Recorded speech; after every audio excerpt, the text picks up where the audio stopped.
ஒரு காலத்தில் ஒரு நகரத்தில் பயணம் செய்ய விரும்பும் செல்வந்தர் ஒருவர் இருந்தார். அதனால் அவர் வீட்டில் தங்குவதில்லை. எப்பொழுதாவது வீட்டுக்கு வரும்போது அக்கம் பக்கத்து இளைஞர்கள் அவரைச் சூழ்ந்து கொள்கிறார்கள். பயணத்தின் போது ஏற்பட்ட அனுபவங்களை அவர்களிடம் கூறுவார்.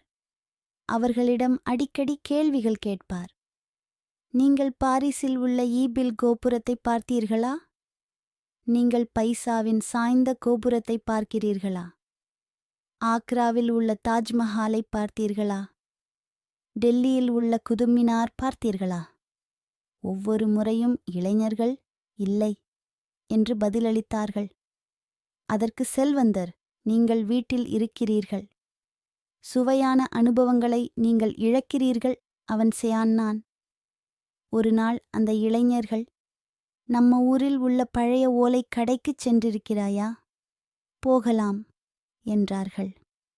அவர் கடைக்குச் சென்றபோது செல்வந்தர் அதிர்ச்சியடைந்தார். ஏனெனில் அவர் கடையில் தனது வீட்டில் இருந்து காணாமல் போன பல மதிப்புமிக்க பொருட்கள் இருப்பதைக் கண்டார். என் வீட்டில் இருந்த பொருட்கள் எப்படி இங்கு வந்தது? அவர் கேட்டார். அதற்கு அந்த இளைஞர்கள், நீங்கள் வீட்டில் இருக்கவில்லை.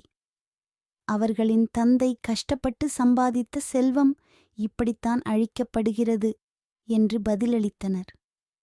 முதலில் நம் வீட்டை பார்த்து கொள்ள வேண்டும், பிறகுதான் பயணம் செய்ய வேண்டும் என்பதை பணக்காரர் உணர்ந்தார். Please subscribe our channel, friends.